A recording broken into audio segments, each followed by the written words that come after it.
गुरुजी, कोई इंसान अमीर है ये कैसे पता चलता है?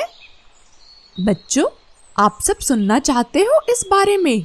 हाँ गुरुजी, तो ठीक है, आज हम इसी पर एक कथा सुनते हैं। तो सुनो बच्चों। जयपुर शहर में काजल अपने माता पिता के साथ रहती थी। वो अपने माता पिता की एक अकेली संतान थी, इसलिए उसके माता पिता ने उसे बड़े लाड़ प्यार से पाला था। बचपन से ही उसकी हर इच्छा को पूरी किया गया था। उसे कभी किसी चीज की कोई कमी नहीं होने दी थी। पापा, मुझे कल एक ड्रेस बहुत पसंद आई थी, बस अब वो मुझे चाहिए। पर काजल, तुम्हारे पास ऐसी बहुत सी ड्रेस है बेटा, जो तुमने पहनी तक नहीं है। एक और ड्रेस का क्या करोगी तुम? मैं कुछ नहीं जानती, बस मुझे वो ड्रेस चाहिए। पापा, आप मुझे पैसे दे रहे हैं या नहीं? ठीक है बेटा, ड्रेस दिलवा देंगे। एक ही तो बेटी है हमारी, ये नखरे नहीं करेगी तो कौन करेगा। काजल के मुंह से बस फरमाइश निकलने की देरी होती थी और उसके माता पिता उसकी ख्वाहिश को पूरी कर देते थे। काजल का कॉलेज भी बस अब खत्म हो चुका था। अब वो घर पर रहकर बस आराम किया करती थी। अरे पापा, क्या हुआ? आज आप घर जल्दी आ गए? हाँ बेटा, ऑफिस में एक नई बिल्डिंग बन रही है, तो कुछ दिन मैं घर से ही काम करूंगा। अच्छा, ठीक है। और ये कौन है? ये दीपक है बेटा, इसने कुछ समय पहले ही नौकरी शुरू करी है और ये मेरे साथ घर से ही काम करेगा। नमस्ते। नमस्ते। दीपक को देखते ही काजल का मन खुश हो जाता था। काम के बाद काजल और दीपक खूब बातें करते, आइसक्रीम खाने जाया करते थे। धीरे धीरे उनके बीच का रिश्ता दोस्ती से कहीं ज्यादा हो गया और उन्होंने शादी करने का फैसला कर लिया। पापा, मैं दीपक से प्यार करती हूँ और उसी से शादी करना चाहती हूँ। सर, हम भी काजल से प्यार करते हैं। काजल, दीपक एक अच्छा लड़का है। मुझे खुशी है कि तुमने इसे अपने जीवन साथी के रूप में चुना है। पर क्या तुम दीपक के घर रह पाओगी? हाँ काजल बेटी, प्यार करना और शादी के बाद रिश्ते निभाने में बहुत फर्क होता है। तुम्हें यकीन है तुम ये कर पाओगी? हाँ माँ, मैं कर लूंगी। आप मेरी बिल्कुल चिंता मत करिए। काजल ने अपने माता पिता को मना लिया था दीपक से शादी करने के लिए, जबकि जैसी जिंदगी काजल आज तक जीती आई थी, दीपक का परिवार इससे बहुत अलग था। उसका घर बहुत ही साधारण सा था, जहाँ बस उसकी माँ ही थी जो अब ज्यादा काम नहीं कर पाती थी।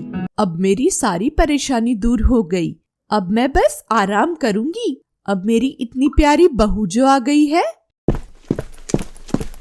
दीपक, ये कमरा बहुत छोटा नहीं है?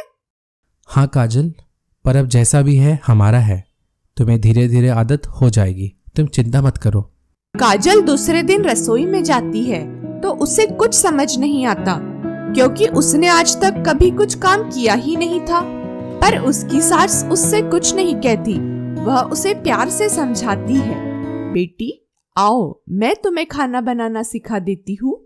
तुम चिंता मत करो, तुम धीरे धीरे सब सीख जाओगी। उफ, यहाँ कितनी गर्मी है, मैं तो यहाँ खड़ी भी नहीं रह पा रही हूँ। तुम चिंता मत करो, मैं यहाँ एक छोटा सा पंखा लगवा दूंगा, फिर गर्मी नहीं होगी। दीपक और उसकी माँ हर तरह से काजल को मदद करने की कोशिश करते हैं।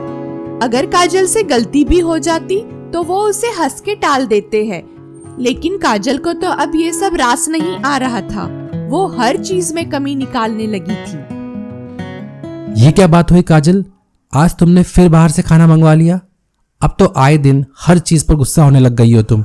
आखिर चाहती क्या हो तुम? तो और मैं क्या कर सकती हूँ, तुम ही बताओ। मुझे आदत नहीं है ये सब की। मेरा दम घुटता है इस घर में। तुमने ये शादी मेरे बारे में सब कुछ जानने के बाद ही की थी ना? अब क्या हो गया फिर? मैं कुछ नहीं जानती। मैं कुछ दिन अपने मायके जाना चाहती हूँ, वही आगे क्या करना है सोच के बता दूंगी। काजल अपने मायके आ गई और अपने माता पिता को भी नहीं बताया कि वो अपने पति से लड़के आई है। यहाँ तो वो बस आराम से रहती, खाती और टीवी देखा करती थी। उसे अपने ससुराल का कोई ख्याल तक नहीं था। क्या बात है लीना, जब से आई है तब से उदास उदास लग रही है? कुछ नहीं यार, बस यही सोच रही हूँ तू और सौम्या कितने भाग्यशाली हो कि तुम्हारी शादी इतने अच्छे परिवार में हुई है। पर तेरी शादी तो एक बहुत बड़े घर में हुई है ना। हाँ यार, जहाँ किसी के पास मेरे लिए वक्त ही नहीं है। सब लोग बस दिखावा करते रहते काजल, कोई एक दूसरे से बात नहीं करता। तुझे पता है, कई दिनों तक मेरे पति और मेरी सास तो मुझसे बात तक नहीं करते। ऐसा पैसा किस काम का काजल, जो अपनों का प्यार ही ना दे सके। मेरे पति जॉब करते हैं, लेकिन वो मुझसे बहुत प्यार करते हैं। मेरी हर छोटी बड़ी जरूरत का ख्याल रखते हैं। मैं कोई गलती भी कर दूं तो भी मुझे कुछ नहीं बोलते, मुझे समझाते हैं। मैं उनके साथ बहुत खुश हूँ।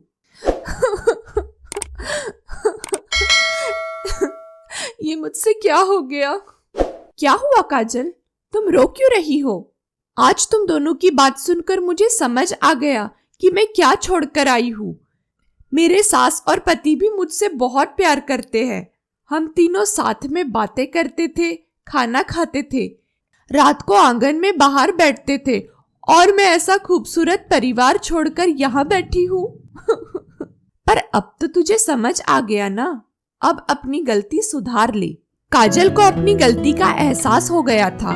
वो दूसरे दिन ही अपने ससुराल वापस लौट गई और इस बार वो पूरी मन से सब कुछ करने की कोशिश कर रही थी। अब वो एक अमीर खानदान की बेटी नहीं, बल्कि एक साधारण से परिवार की बहू बन के रहने लगी थी, जहाँ पैसों की अमीरी से ज्यादा खुशियों की दौलत। तो बच्चों, कैसी लगी आपको कहानी?